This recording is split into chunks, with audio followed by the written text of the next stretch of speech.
Our next speaker is another wonderful vegan outreacher doing her darndest to spread the wonderful vegan message of love and compassion worldwide. Next speaker is a founder of Vegan Business Media.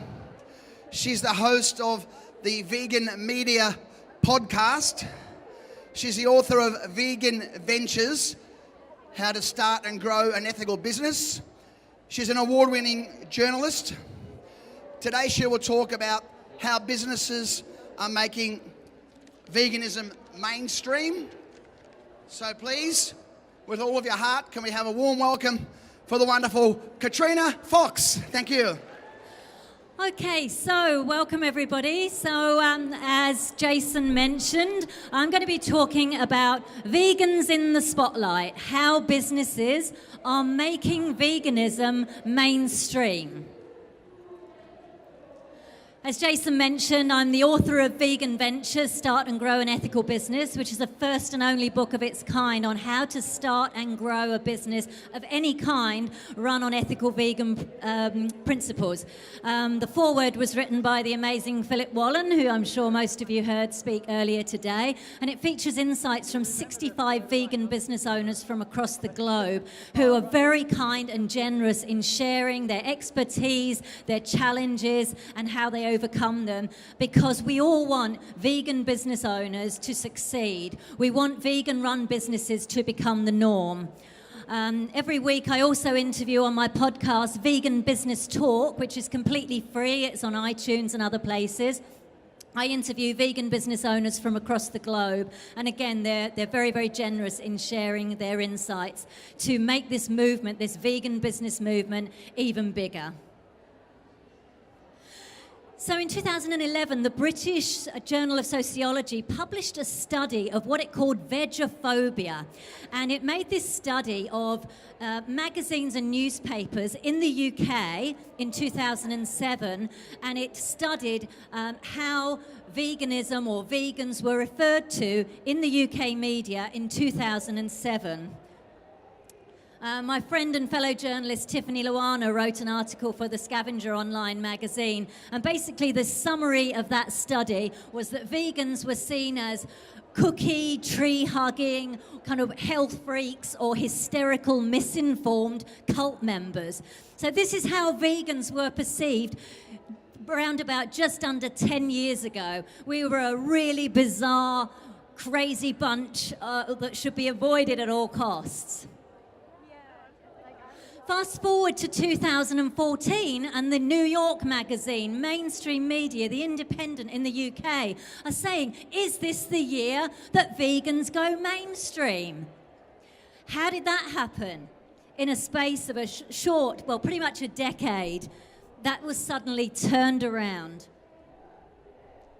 You had magazines, publications, high-end business publications like Fortune magazine, running articles on cruelty-free leather, positioning them as a luxury item. A lot of times within certain industries like automobiles, leather is still seen as a luxury material or a durable material. But now even Rolls-Royce is starting to come around to consider using non-leather alternatives in their products. So Fortune magazine running really positive article. GQ magazine, mainstream men's lifestyle magazine, voted their best burger of the year in 2015 was a vegan burger.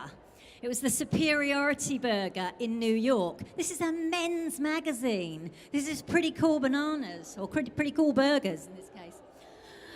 Just this year, the Sydney Morning Herald ran in their Good Food supplement, which comes out each week. They had as a cover story, vegan dining. So they had a recipe here, which is a key lime cake from Sadhana Kitchen, Masval Causa, wonderful Sydney-based vegan entrepreneur. And they had this double-page spread on vegan dining. I'm one of the people quoted in this about the rise of vegan businesses. Double page spread of absolutely, positive vegan eating. And as you can see, I don't know if you can see the lighting, I know is not great in here, but there's some amazing, delicious recipes, as you can all see today when you go around the stalls. We can veganize pretty much anything and everything. I just had a lovely vegan pizza, wood-fired pizza, absolutely delicious. Cakes, sweets, burgers, anything you want. So again, really, really positive story from the mainstream media. And I think there was a similar article here in Melbourne in The Age, in the same supplement. They just had a slightly different article, which was more Melbourne focused. We saw Forbes magazine. So Forbes, again, another high-profile business magazine, profiled this wonderful man, Sebastiano Cossia Castiglione. He's a billionaire. He owns Quercia Biodynamic Winery. He has a consulting business, and he also has he sells private art to Swiss banks. So he's literally a billionaire, and since 2012, he has invested millions of dollars in vegan-run, plant-based businesses, both food and textiles. So Forbes reported on a 9-course meal that he held in New York to, again, raise the profile of vegan businesses. And what's lovely about Sebastiano is similar to Phil, who's a wonderful advocate for animal rights and veganism. Sebastiano also is. He's an ethical vegan and animal rights activist. He's not just coming from it or jumping on the plant-based health side of things. He's actually a long-term animal activist. And just for those of you who are animal activists, just as a brief little aside, Sebastiano was handed an animal rights leaflet against vivisection when he was a teenager. That had such a profound effect on him that he went on to form this vegan, organic, biodynamic company, Quercia. Here he is, earning millions of dollars and investing.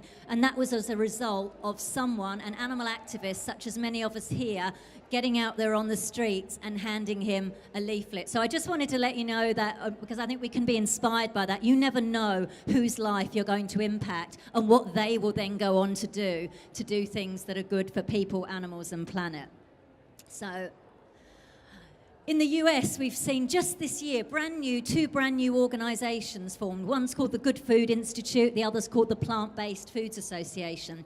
Basically what they're doing is working with government, working with businesses, investors, scientists, in order to raise the profile even more of plant-based eating. They're pretty much focused on food, but we have to start somewhere, and obviously we all eat.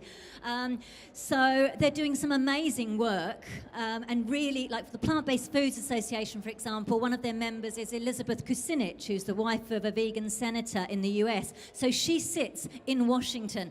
And actually has a place at the table at Capitol Hill. This is really unprecedented. Over the years, you've got things like the Cattlemen's Association and other trade bodies for meat and dairy, and they influence politics big time. Until now, there've not been an association that's all about raising the issue of plant-based food. So this is unprecedented. This is happening right now. Yes, it's happening in the US, but I think, sometimes what they do in America is actually good. Not Donald Trump, obviously, but there are some things that the Americans do that, I think are exciting and groundbreaking, and that I think that we will see eventually come to Australia as well as other places. So very exciting time for vegan and plant-based businesses.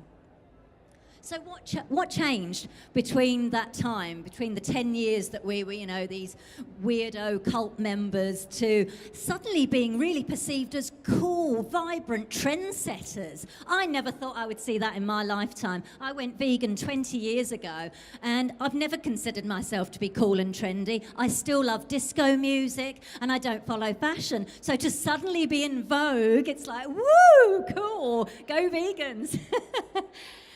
Well, one of the things that happened is celebrities got on board. And look, I know, that it's not necessarily a fantastic thing. We do live in a celebrity-obsessed culture, and sometimes that can be not so great. But I think when you've got celebrities that are prepared to use their platforms for good, That's a really good thing. So this is Miley Cyrus, and she has declared herself vegan. She has a massive, massive following. I mean, literally millions of followers on social media. This is from her Instagram last year when she posted, she visited by Chloe, which is a very cool, brand new business, fast casual vegan eatery that's taking America by storm. It's run by fabulous chef Chloe, who's a millennial, and the millennial generation absolutely rock when it comes to ethical businesses. I think we have the young people to thank for a lot of this, as well as the older people who have pioneered, but also the young people for actually embracing that. And I know there's some in the audience, so hats off to you. Moby. Now, Moby, you know, wonderful, celebrated musician. Moby's been a long-time animal activist and ethical vegan for many, many years. He's not one of these celebrities that just kind of goes, oh, I'm vegan, and then the next week, you know, they're wearing fur or whatever. He's a genuine, you know, passionate animal advocate. And he opened a restaurant called Silver Lake in California. And also this weekend, which I think is really cool, as we're all gathering here in World Vegan Day, in LA, there's the first vegan music festival that Moby is headlining at and working on in conjunction with Mercy for Animals, which I think is really, really cool. Novak Djokovic, world champion tennis player, and his partner opened a plant-based restaurant in Monte Carlo, of all places, in Monaco. This is a place where you've got seriously high-net individuals hanging out, you know, spending money like it's going out of fashion. And just to have these kind of people exposed to plant-based eating is really important. They probably wouldn't necessarily seek out a vegan restaurant or a vegan brand, but when it's right there in their playing ground, in their playing field, you're getting that message to a whole new market that hasn't heard. And when it's coming from their peers, when it's coming to people that they look up to and they respect, there's a lot more chance that it'll go into their consciousness than, you know, us sort of radical ones that, you know, jump up and down going, go vegan. So I think, again, this is a lot of time, this is what's happened, that we've got influential people spreading our vegan message.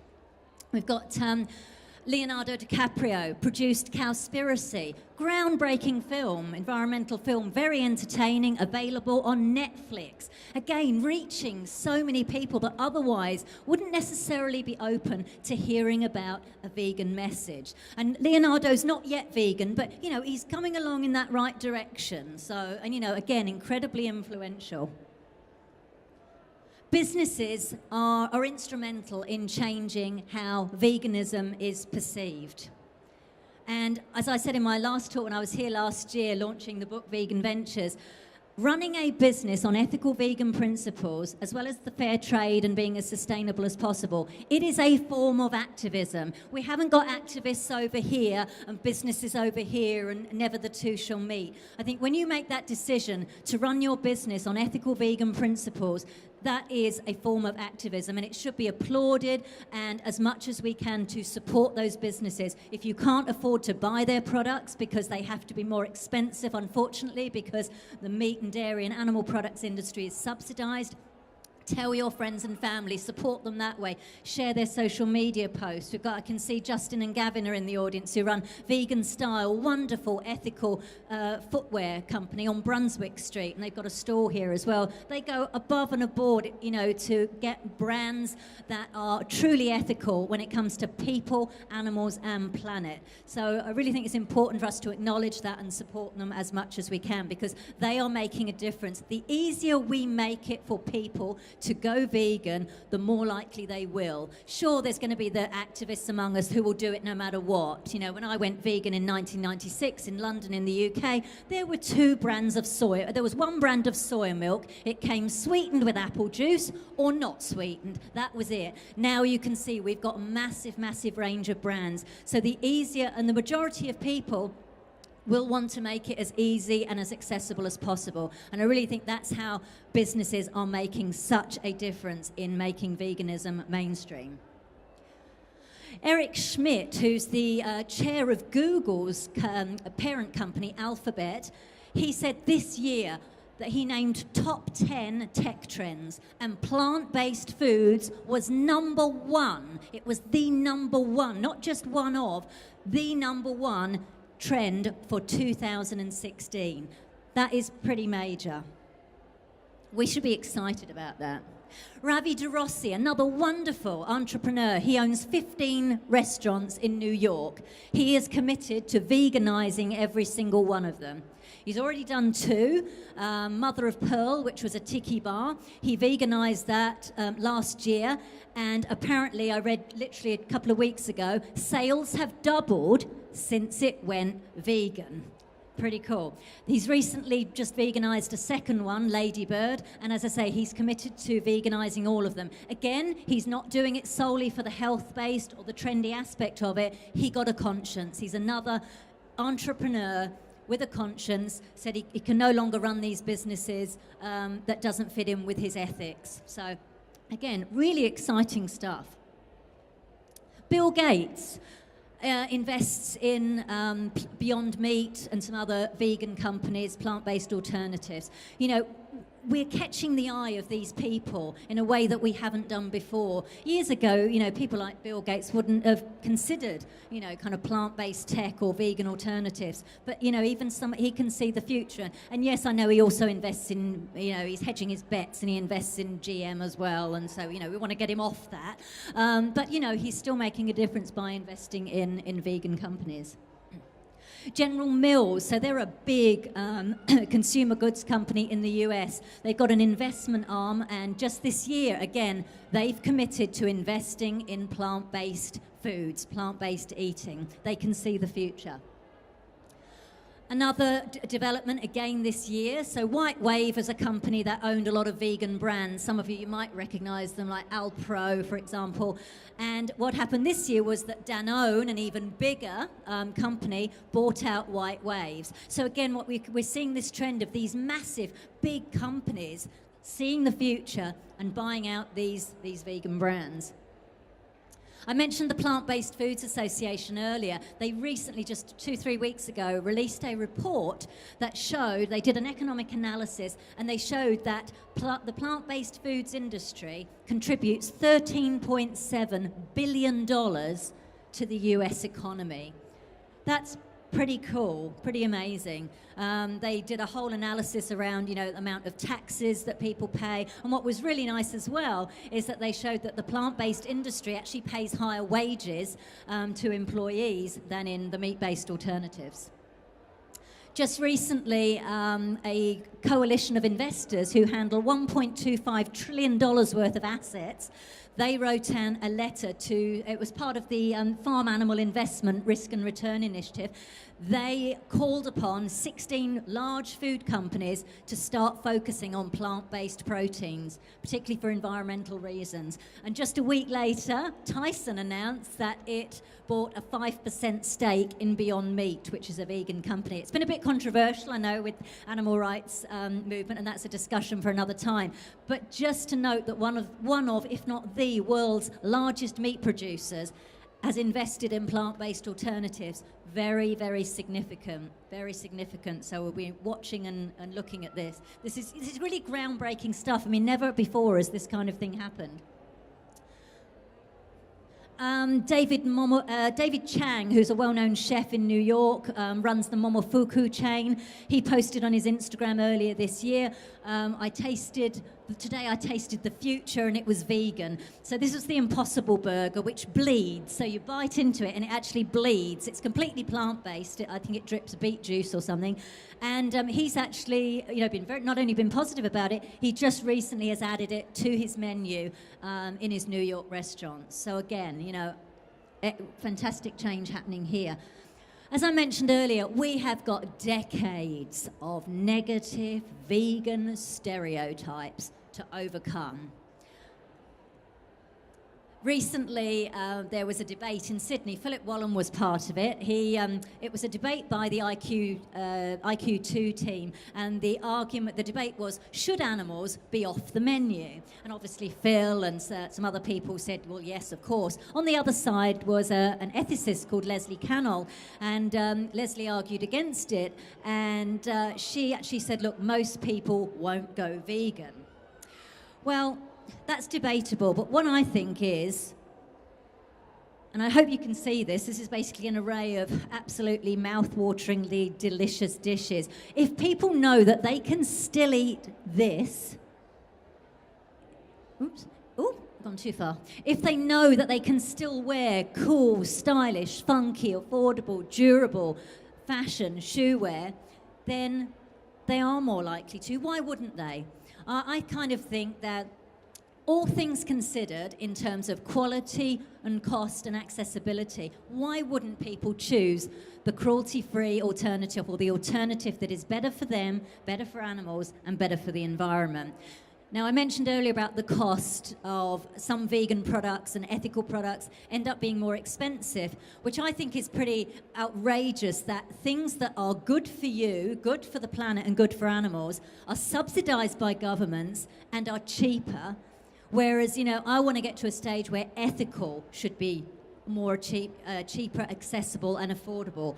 So some of you may have heard of Josh Tetrick and Just Mayo. So in the US, he's created a vegan mayonnaise alternative. There was a big lawsuit that Unilever, who make Hellmann's, sued, and then they lost, and now they've apparently brought their own eggless mayonnaise out, and they've even just had it branded certified vegan, which is so ironic. But what Josh is doing is he's getting his products stocked in places like Walmart and Target. Now, again, as to the ethics of Walmart and Target, that's another discussion. But just the fact that he is committed to getting these plant-based foods into areas where socially disadvantaged people will be going to buy their shopping, and having these plant-based products on the shelf next to their non-vegan products, so that people, and they're priced the same, so that people can go, yeah, okay, I'm going to buy the ethical one.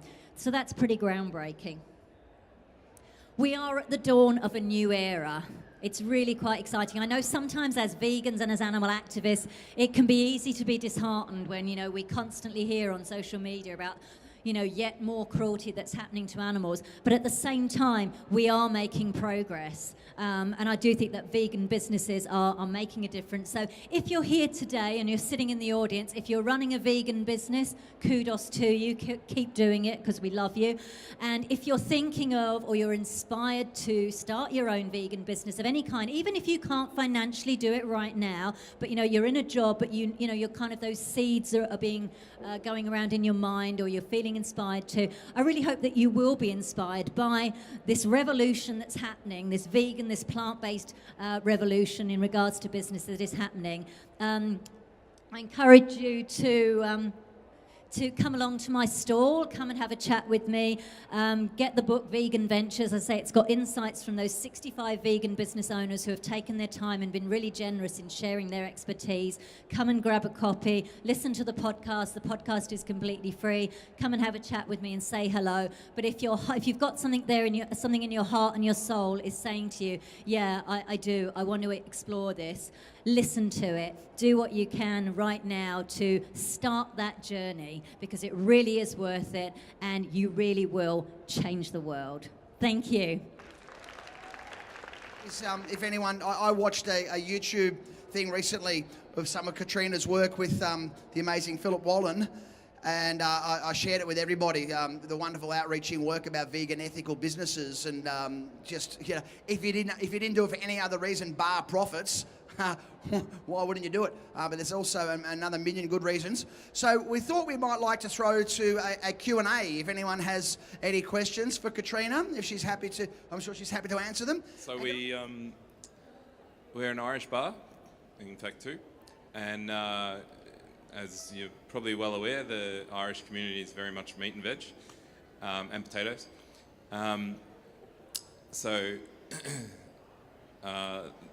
Myself and Karen are vegan, and trying to introduce that into that arena is nerve-wracking, but also exciting for the exact same reason.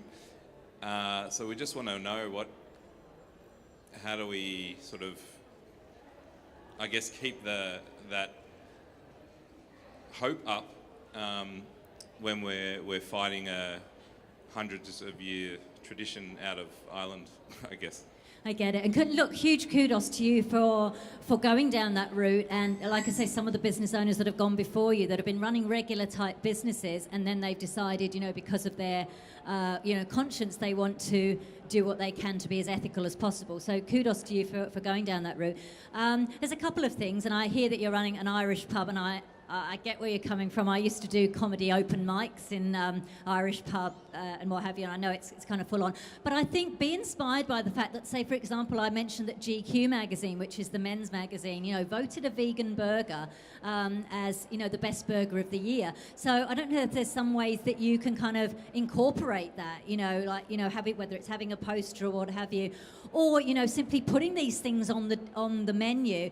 And obviously you don't want to deceive customers. I don't mean that necessarily, but you don't necessarily have to, throw the word vegan all over it, and call it a vegan burger. But, you could say, look, we're introducing this new menu. We've got some new menu items, and you might say a chicken burger, and you spell it a little bit differently. Some other businesses kind of do that. And sometimes, they'll kind of eat it regardless. There was actually recently a brilliant ad for a company called the Alternative Meat Company, who are based in Sydney. Dave Hughes, the comedian who's on the project, did a fabulous ad. Some of you might have seen it. It's gone viral on YouTube, where, he dresses up as a kebab owner, really kind of lad, and gets these guys to taste the vegan burger. So you can sort of like tie into that, maybe, try and get into, maybe, getting someone like Dave or who's into that to educate people and get it, get that message across. I think it's going to be a case of test and measure for you. So I don't suggest you kind of go in all guns blazing and say, vegan, kind of thing. You just kind of ease it in a bit gently, even if it's adding one menu item, and say, look, maybe even give a discount. Say, look, we've got this new menu item. It's a chicken burger. It's a new thing we're doing. We're going to give you a couple of dollars off to try it. Get them to try it. Get them on board. Get them saying, oh, this is quite nice. Then say, by the way, it's plant-based, and this is why. And do you know what I mean? I would tread carefully and slowly and test and measure and experiment. In Sydney, we just had the launch of Sydney's first all-vegan pub, which is kind of interesting. And, I went to the launch, and as far as I know, that's been, really busy. But obviously, you're in a slightly different situation. So I would just do some of those things to experiment, to get on with it, get with it to begin with. Sorry, yeah. I've often wondered, we're run by places or like United Nations, there's all those world bodies. How hard is it for you guys to get them to even acknowledge that you're trying to do the right thing by the planet, and so therefore they should be supporting you rather than we have to rely on people like Sea Shepherd and things like that? Is there no... Well, interestingly, the United Nations actually brought out a report, and I think it was about 10 years ago, 2006, or it might have been a bit later, called Livestock's Long Shadow, in which it did very much highlight the environmental impacts, the devastating environmental impacts of animal agriculture.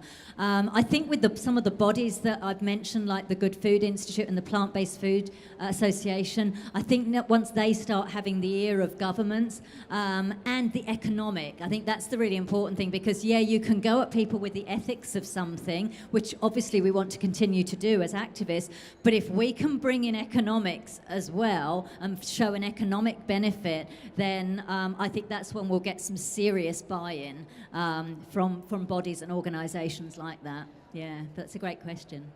Good. Look, thank you all very much for coming and for staying. Like I say, I'm in the Grand Pavilion on my stall, Vegan Business Media. I'm going back there now, so do come along and say hi. Thank you very much.